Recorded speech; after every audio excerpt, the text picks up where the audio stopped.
മുംബൈ ദർപ്പൺ ചാനലിലേക്ക് എല്ലാവർക്കും സ്വാഗതം. ഈ ചാനൽ നിങ്ങൾ ഇതുവരെ സബ്സ്ക്രൈബ് ചെയ്തിട്ടില്ലെങ്കിൽ സബ്സ്ക്രൈബ് ചെയ്യാൻ അഭ്യർത്ഥിക്കുന്നു. ഒപ്പം അടുത്തുള്ള ബെല്ലൈക്കണും ക്ലിക്ക് ചെയ്യുക. അപ്പോൾ എൻ്റെ പുതിയ വീഡിയോയുടെ നോട്ടിഫിക്കേഷൻസ് നിങ്ങൾക്ക് ലഭിക്കുന്നതായിരിക്കും. ഇന്നത്തെ എൻ്റെ ഈ വീഡിയോ മീനം രാശിക്കാരെ സംബന്ധിച്ചിടത്തോളം വളരെ പ്രധാനപ്പെട്ട ഒന്നാണ്. കർമ്മപ്രിയനും കർമ്മഫലപ്രദായിയുമായ ശനി വർഷം 2025 ജൂലൈ 13 മീനം രാശിയിൽ തൻ്റെ സ്വന്തം നക്ഷത്രമായ ഉത്രട്ടാതിയിൽ വക്രഗതിയിലാകുന്നതായിരിക്കും. അതായത് റീട്രോഗ്രേഡ് ആകുന്നതായിരിക്കും.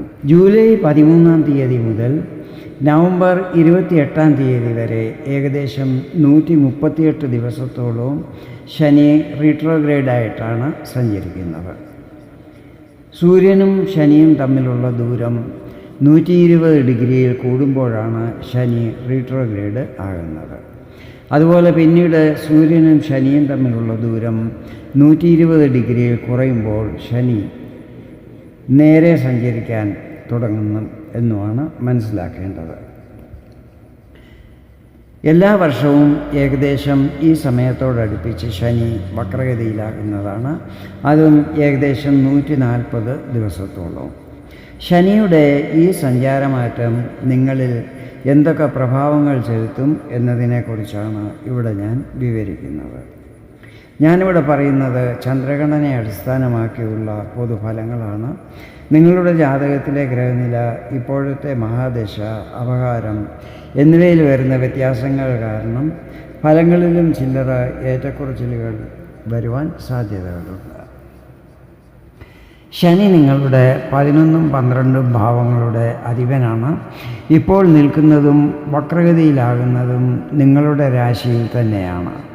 ശനി നിങ്ങളുടെ രാശിയിൽ നിൽക്കുന്നതിൻ്റെ അർത്ഥം നിങ്ങൾ ഈ സമയത്ത് 7ാം ശനിയുടെ 2ാം ചരണത്തിൻ്റെ പ്രഭാവത്തിലാണ് എന്നാണ് മനസ്സിലാക്കേണ്ടത്.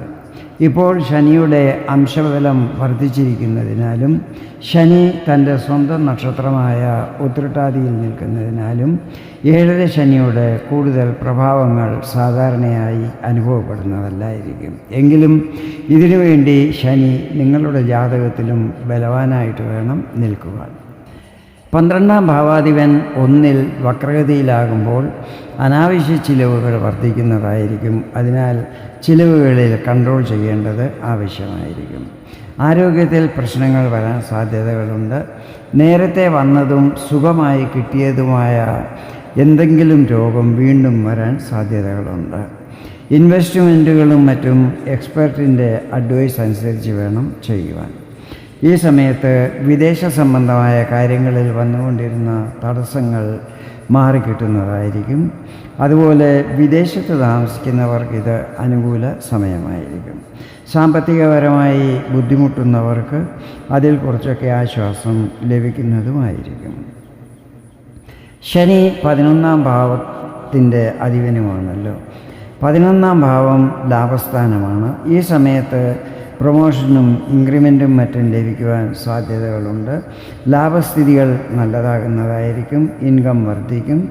അപ്രതീക്ഷിതമായ ധനാഗമനം ഉണ്ടാകുന്നതുമായിരിക്കും. 11ാം ഭാവം ഉപജയസ്ഥാനമാണ്. ഈ സമയത്ത് കരിയർ, ബിസിനസ്, പ്രൊഫഷൻ എന്നീ രംഗത്ത് അനുകൂലമായ ചില പരിവർത്തനങ്ങൾ കാണുവാൻ സാധിക്കുന്നതായിരിക്കും. ഈ സമയത്ത് കർമ്മസ്ഥലം മാറുവാൻ സാധ്യതകളുണ്ട്. ഇത് ട്രാൻസ്ഫർ കാരണമോ പുതിയ ജോബ് സ്വീകരിക്കുന്നത് കാരണമോ ഒക്കെ ആകാനാണ് സാധ്യതകൾ. ഇനി ശനിയുടെ ദൃഷ്ടിഫലങ്ങളെക്കുറിച്ചാണ് പറയുന്നത്. ശനിയുടെ 3ാം ദൃഷ്ടി പതിക്കുന്നത് നിങ്ങളുടെ 3ാം ഭാവത്തിലാണ്. ഈ സമയത്ത് ഇളയ സഹോദരങ്ങളുമായി പ്രശ്നങ്ങൾ ഉണ്ടാകാതിരിക്കുവാൻ ശ്രദ്ധിക്കണം. നിങ്ങളുടെ ആത്മധൈര്യത്തിലും കുറച്ച് കുറവ് അനുഭവപ്പെടുന്നതായിരിക്കും. രാഹു 12ൽ നിൽക്കുന്നതിനാൽ ഒരു കൺഫ്യൂഷൻ്റെ സ്ഥിതിയും ഉടലെടുക്കുന്നതായിരിക്കും. മറ്റുള്ളവരുമായി സംസാരിക്കുമ്പോഴും പെരുമാറുമ്പോഴും നല്ല ശ്രദ്ധയുണ്ടായിരിക്കണം. ആരുമായും വാക്കുതർക്കങ്ങളിലും കലഹങ്ങളിലും മറ്റും ഏർപ്പെടാൻ പാടില്ല. ക്രോധത്തിലും നല്ല കൺട്രോൾ ഉണ്ടായിരിക്കണം. യാത്രകൾ ചെയ്യുമ്പോൾ വിലപിടിപ്പുള്ള വസ്തുക്കൾ നഷ്ടപ്പെടാതിരിക്കുവാൻ ശ്രദ്ധിക്കണം. ശനിയുടെ 7ാം ദൃഷ്ടി പതിക്കുന്നത് നിങ്ങളുടെ 7ാം ഭാവത്തിൽ തന്നെയാണ്. 7-ൽ ശനിയുടെ പ്രഭാവം ഉണ്ടാകുന്നത് ദാമ്പത്യ ജീവിതത്തെ കുറച്ചൊക്കെ നെഗറ്റീവായിട്ട് ബാധിക്കുന്നതായിരിക്കും. ദമ്പതികൾ തമ്മിൽ ചിലപ്പോൾ ചെറിയ കാര്യങ്ങൾക്ക് വേണ്ടി പോലും വാക്കുതർക്കങ്ങളും അഭിപ്രായ വ്യത്യാസങ്ങളും മറ്റും ഉണ്ടാകാൻ സാധ്യതകളുണ്ട്. ജീവിത പങ്കാളിയുടെ ആരോഗ്യത്തിലും പ്രത്യേകം ശ്രദ്ധയുണ്ടായിരിക്കണം. പാർട്ട്ണർഷിപ്പിൽ ബിസിനസ് ചെയ്യുന്നവർ എല്ലാ തീരുമാനങ്ങളും ഒന്നിച്ചു വേണം എടുക്കുവാൻ. ബിസിനസ്സിൽ വരുമാനം വർദ്ധിക്കുമെങ്കിലും ഈ സമയത്ത് ചിലവുകൾ വർദ്ധിക്കുന്നതായിരിക്കും. ഈ കാര്യത്തിൽ ശ്രദ്ധിക്കണം. ശനിയുടെ 10ാം ദൃഷ്ടി പതിക്കുന്നത് കർമ്മസ്ഥാനമായ 10ാം ഭാവത്തിൽ തന്നെയാണ്. ഇവിടെ ഗുരുവിൻ്റെ ശുഭദൃഷ്ടിയും പതിക്കുന്നുണ്ട്. ഗുരു ഈ സമയത്ത് മൗഢ്യാവസ്ഥയിൽ നിന്നും മാറിയിരിക്കുകയാണ്. എങ്കിലും ഗുരു ഇപ്പോൾ അതിചാരിയായിട്ടാണ് സഞ്ചരിക്കുന്നത്. അതായത് ഗുരുവിൻ്റെ ഇപ്പോഴത്തെ സഞ്ചാരം വളരെ സ്പീഡിലാണ്.